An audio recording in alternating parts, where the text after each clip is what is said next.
All right, I need you to lock in for the next few minutes. What I'm about to walk you through is not speculation, it's not financial doom porn, and it's not something you're going to hear framed this way on CNBC or Bloomberg.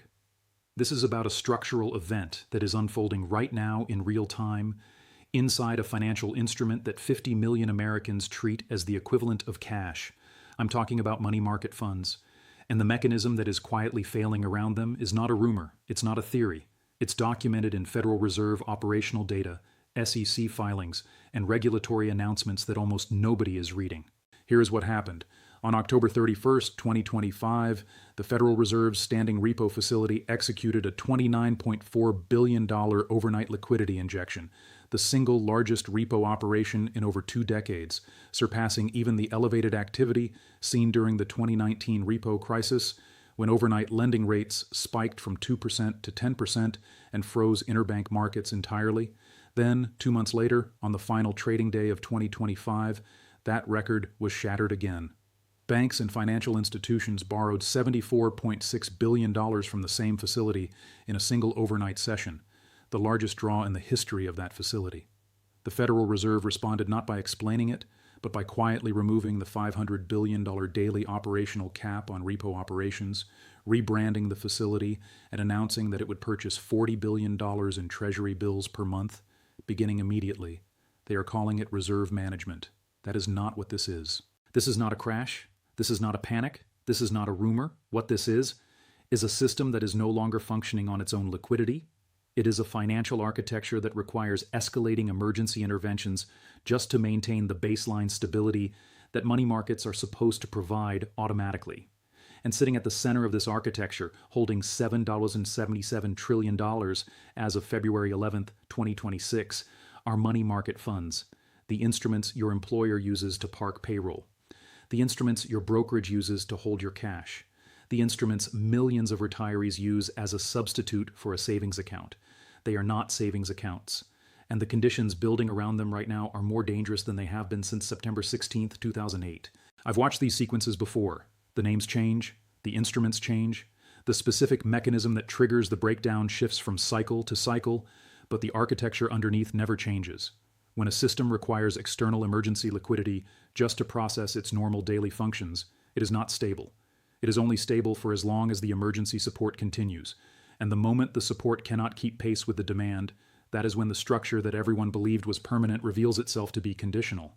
Before we walk through what is happening right now, we need to establish something foundational, because without this framework, the data points I'm about to show you will seem disconnected. The framework is simple. Money market funds are built on a promise. That promise is the dollar. Specifically, it is the promise that every share you hold in a money market fund is worth exactly $1, not approximately $1, not $1 minus market fluctuation, exactly $1. That promise has a name inside the regulatory framework. It is called the stable net asset value, or stable NAV.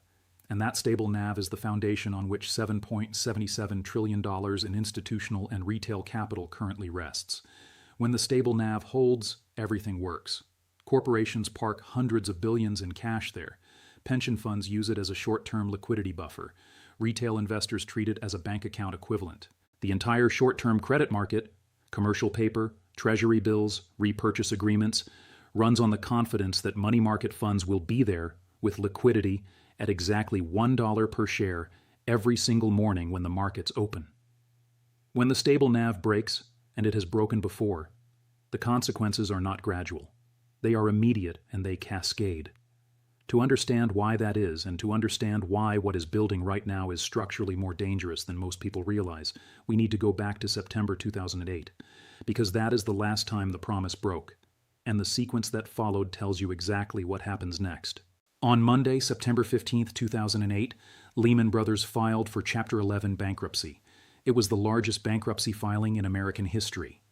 The following morning, September 16th, at 3:00 p.m. Eastern Time, the Reserve Primary Fund, a $62 billion money market fund, one of the oldest and most established in the country, announced that its net asset value had fallen below $1 per share.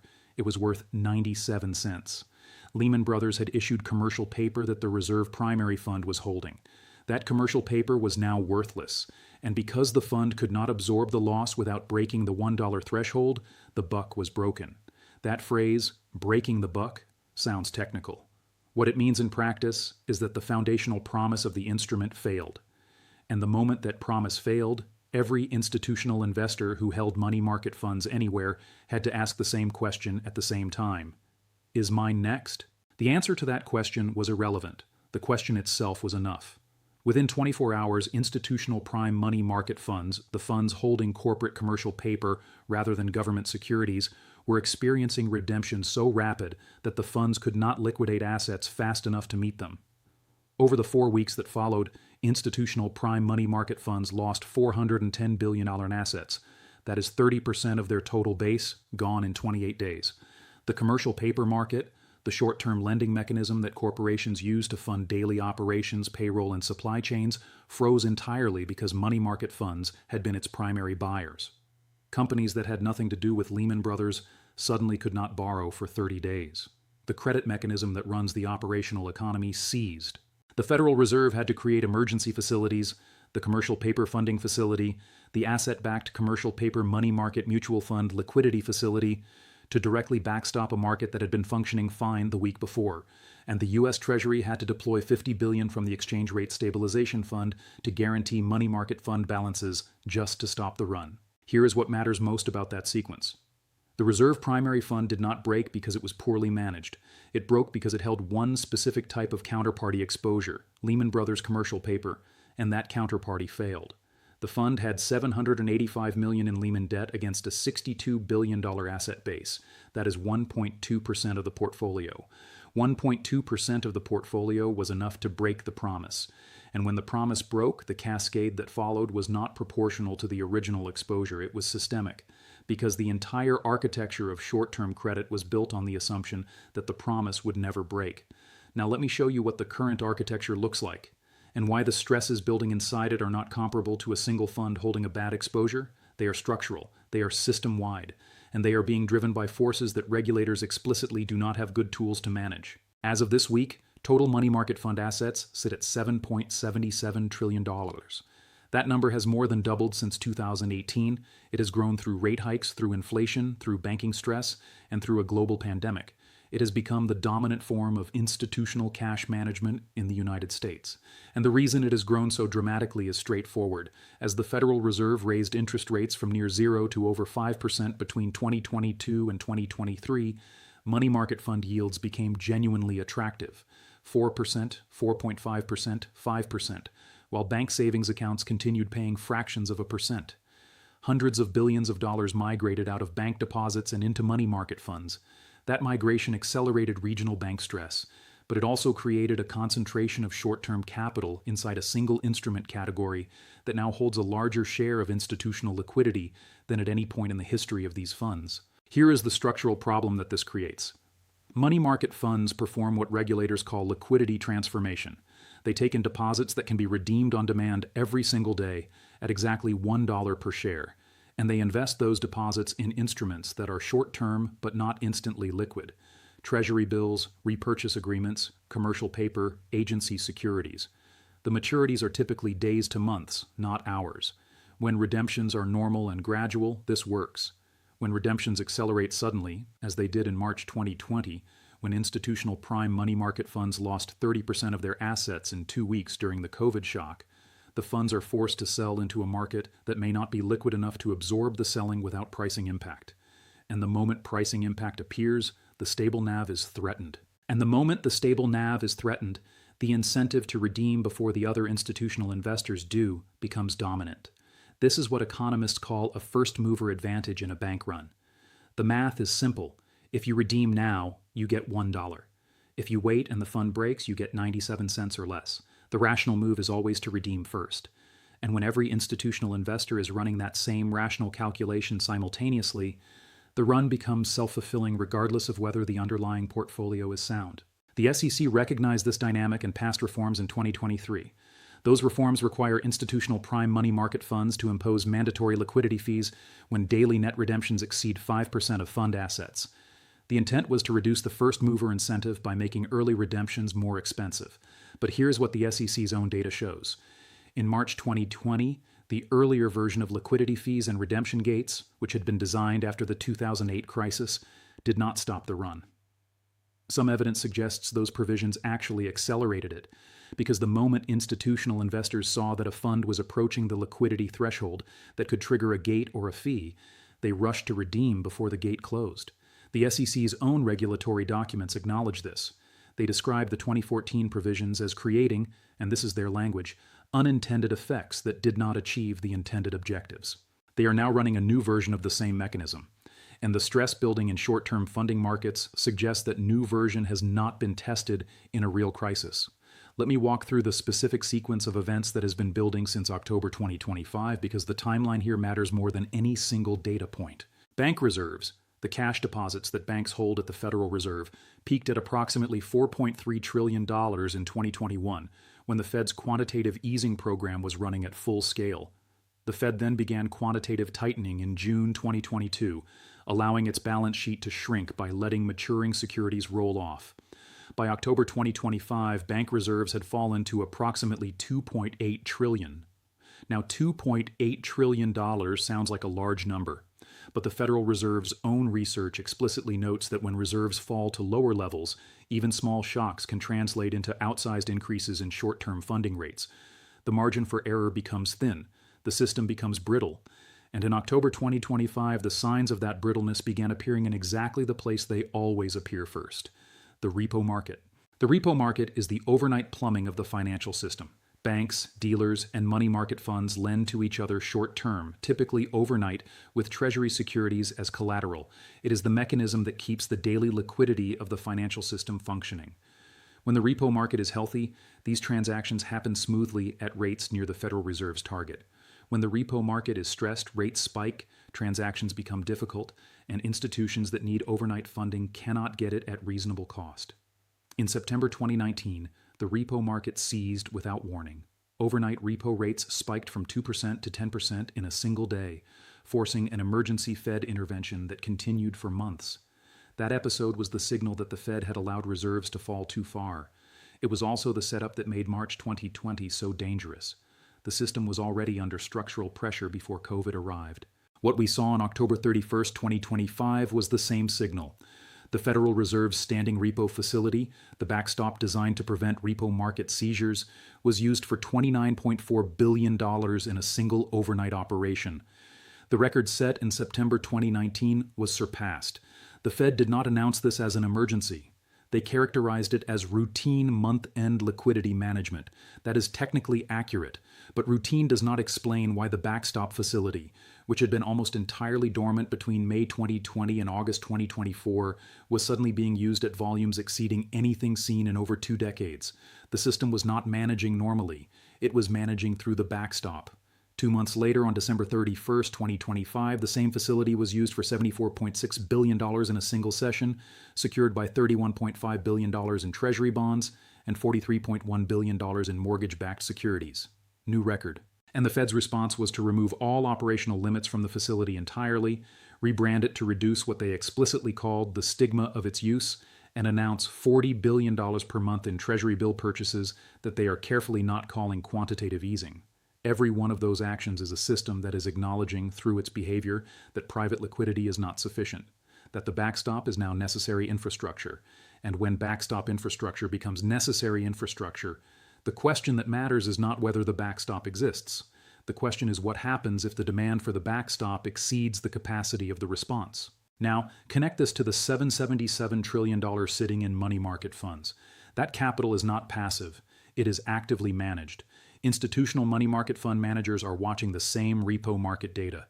They are watching the same reserve levels. They are watching the same Fed operational data that I just walked you through. And when repo market stress appears, institutional managers reduce their commercial paper exposure and shift toward government-only funds.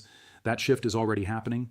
As of February 11, 2026, institutional prime money market funds, the funds that hold corporate commercial paper, hold approximately $241.7 billion in assets. Government money market funds hold approximately $444 trillion.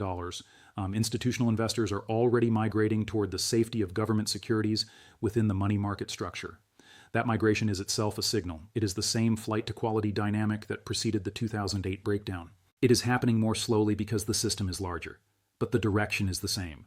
Here is the mechanism that transforms this from a liquidity problem into a structural crisis. Money market funds are the primary buyers of commercial paper. Commercial paper is how corporations borrow short-term, funding payroll, inventory, and daily operations for 30 to 90-day windows. If institutional prime money market funds continue shrinking through regulatory pressure, through investor migration to government funds, through stress-related outflows, the commercial paper market loses its primary buyer base. Companies that rely on commercial paper for operational liquidity are suddenly unable to roll their short-term debt. That forces them into longer-term credit markets at higher rates, compresses margins, accelerates distress among leveraged borrowers, and feeds directly into the commercial real estate and corporate credit stress that regional banks are already carrying on their balance sheets. The pressure points are connected. The failure of one amplifies the others. And here is where the 1970s parallel becomes relevant. Because the dynamics building right now are not purely a replay of 2008. They have a second character that 2008 did not have to the same degree. In 2008, the crisis was deflationary. Asset values collapsed, credit contracted, and the Fed's response was to inject liquidity and push rates to zero. That worked because inflation was not the constraint. The constraint was a lack of money willing to move. Today, the Federal Reserve is operating in a fundamentally different environment. Bank reserves at $2.8 trillion are strained. The system needs more liquidity.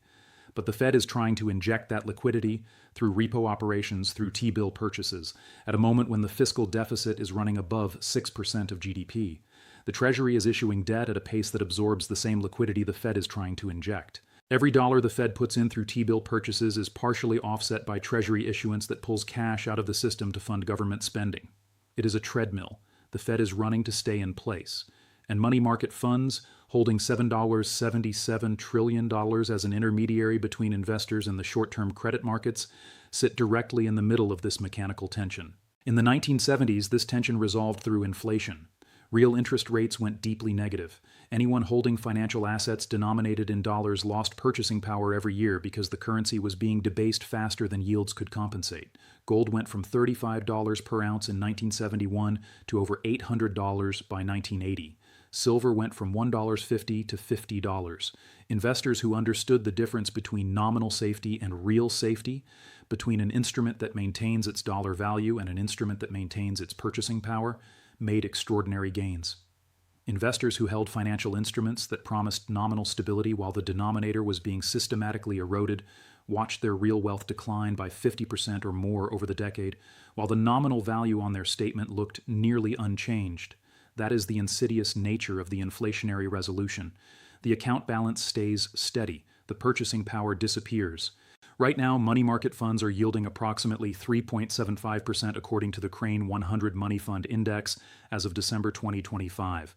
If inflation runs at 4% over the next 12 months, which is not an aggressive assumption given current fiscal and monetary dynamics, a money market fund investor is earning a real negative return of approximately 0.25% per year.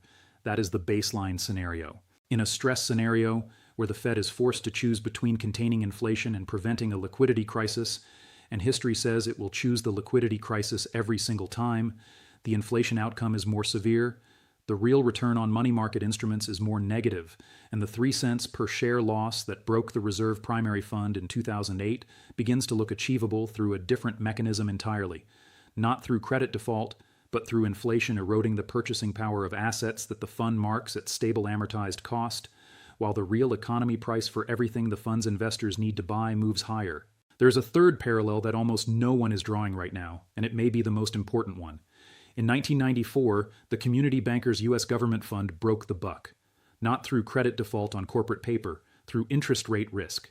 The fund had invested heavily in adjustable rate securities. When the Federal Reserve raised rates rapidly that year, 7 rate hikes in 12 months, those securities lost value faster than the fund's stable NAV could absorb. The fund paid investors 96 cents per share and liquidated. That was the only instance of a money market fund breaking the buck between 1980 and 2008. And the mechanism was not credit, it was rates. It was the speed and magnitude of the rate environment changing faster than the fund's portfolio could adapt. The Federal Reserve raised rates by 525 basis points between March 2022 and July 2023, the most aggressive tightening cycle in over 40 years. That rate environment is now reversing. The Fed has cut 3 consecutive times, but the balance sheet stress it created, the compression of bank reserves, the repo market dysfunction, the migration of $7.77 trillion into an instrument class that is now being stress tested by the very dynamics those rate hikes produced, that stress does not reverse just because rates are coming down. It compounds on the way down as institutions that were positioned for high rates have to reposition for lower ones, creating the same type of duration mismatch that broke the Community Bankers Fund in 1994. This brings us to the 3 asymmetric positions that make sense in this specific environment, not as a trade, as a structural response to a structural shift. The first is physical precious metals. Gold and silver are the only assets in the financial universe that simultaneously hold no counterparty risk, require no intermediary, cannot be debased by monetary policy, and cannot be subjected to the kind of regulatory mechanism, liquidity fees, redemption gates, stable NAV maintenance requirements that governs money market funds. When you hold physical gold, you are not holding a claim on gold. You are not holding an ETF whose counterparties have counterparties. You are holding the asset itself in final settlement form. Gold currently sits near all-time nominal highs, but in real terms, adjusted for the dollar's purchasing power loss since 2000, gold remains below where it should be if it were simply tracking monetary debasement. Silver carries even more asymmetric potential. The gold-to-silver ratio, the number of silver ounces required to buy 1 ounce of gold, is currently near historical extremes. The historical average is closer to 50 to 1. That gap closes when monetary stress accelerates and silver's industrial demand continues to outpace supply. Above-ground silver inventories are at multi-decade lows. Industrial consumption, solar panels, electric vehicles, semiconductors, defense systems, is consuming more silver annually than the mining sector produces. This is not a speculative setup. It is a supply-demand dynamic that monetary stress can amplify dramatically. The second is a reduction of exposure to instruments that depend on the stable functioning of the short-term credit market. This means not treating money market funds as equivalent to cash. It means understanding that the $777 trillion in these instruments is not guaranteed by any government entity in the way that bank deposits are guaranteed by FDIC insurance up to $250,000 per institution. Money market funds carry no such guarantee. The SEC's own fund disclosures state explicitly, you could lose money by investing in this fund. Although the fund seeks to preserve the value of your investment at 1 per share, it cannot guarantee it will do so. That language exists for a reason. It exists because the promise is not absolute. It is a structural commitment that holds under normal conditions and bends under severe ones. The action here is to understand the concentration of your liquid assets. If more than 80% of your liquid net worth is sitting inside instruments that promise nominal stability, while the surrounding environment becomes structurally less stable, that is not safety. That is concentration in a single type of risk that most people have not evaluated because it has not had to be evaluated in over 15 years. The third is the recognition that timing matters less than positioning. The investors who built generational wealth from the dynamics of the 1970s did not time the exact month that gold began its move from $35 to $800.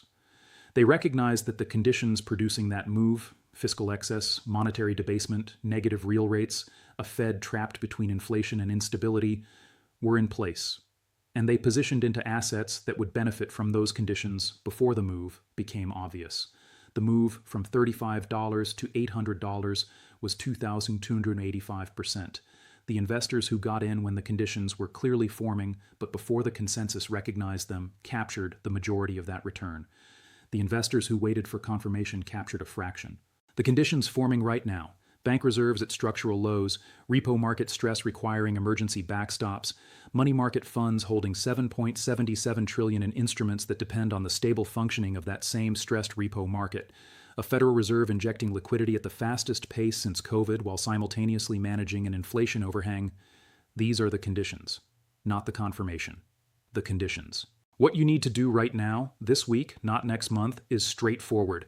First, review every institutional or retail money market fund position you hold and understand what type of fund it is. Government money market funds hold treasury and agency securities and carry structurally lower risk than prime funds, which hold corporate commercial paper. The distinction matters. In stress scenarios, the migration from prime to government funds happens fast. And if you have not already migrated, you may be redeeming into a market where everyone else is doing the same thing simultaneously. Second, evaluate the concentration of your liquid net worth inside instruments that promise nominal stability. If you have significant capital sitting in prime money market funds above levels that are truly short-term operational in nature, meaning you are not going to need that capital in the next 30 to 90 days, then you are holding long-term wealth in an instrument designed for short-term liquidity. That mismatch is how investors end up on the wrong side of the first mover dynamic in a stress event. Third, establish a meaningful position in physical gold and silver as the portion of your portfolio that is outside the system entirely, not ETFs, not allocated pool accounts at a financial institution, physical metal, in your possession, or in a fully segregated private vault where no counterparty stands between you and the asset. The allocation does not need to be dramatic to be meaningful. 10 to 15% of liquid net worth in physical precious metals creates real asymmetry. If the system normalizes, you hold assets that track monetary debasement over time. If the system does not normalize, that position is the portion of your wealth that exists completely outside the cascade. Here's the question I want you to answer in the comments because I want to understand where you are right now. What percentage of your liquid net worth is currently sitting inside money market funds? And do you know whether those funds are government only or prime funds holding corporate commercial paper?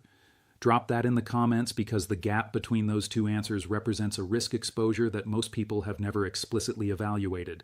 And that gap is exactly where stress manifests first when the stable NAV comes under pressure. If this breakdown gave you a clearer picture of what is actually happening inside the instrument category holding $7.77 trillion of American capital right now, then do two things.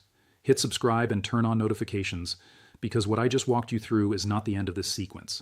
The Fed's repo operations, the T-bill purchase program, the migration from prime to government funds, the commercial paper market dynamics, all of it is developing in real time. And the follow-up decisions will tell us whether what is building resolves quietly or does not. The second thing is to share this with someone who is treating their money market fund balance as a guaranteed dollar-for-dollar equivalent of cash.